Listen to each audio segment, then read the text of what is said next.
വാർത്തകൾ ഇനി ആലുവല്ലേ.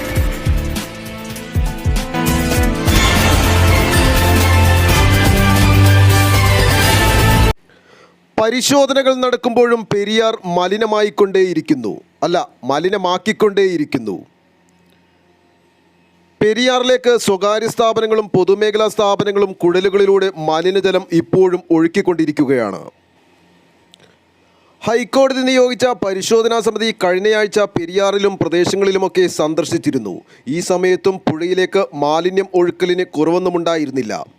മഴവെള്ളം ഒഴുക്കുന്നതിനുള്ള കുഴലുകളിലൂടെ വെളുത്ത നിറത്തിലും ചുവന്ന നിറത്തിലുമൊക്കെ കളറുള്ള വെള്ളമാണ് പുഴയിലേക്ക് ഒഴുകുന്നത്. പതിവ് പോലെ ഇതൊക്കെ കണ്ടെത്തുന്നത് പെരിയാർ മലിനീകരണ വിരുദ്ധ സമിതി പ്രവർത്തകരും. ഇവർ PCBയെ വിവരമറിയിക്കുകയും ഉദ്യോഗസ്ഥർ എത്തി ജലത്തിൻ്റെ സാമ്പിളുകൾ ശേഖരിക്കുകയും ചെയ്യും.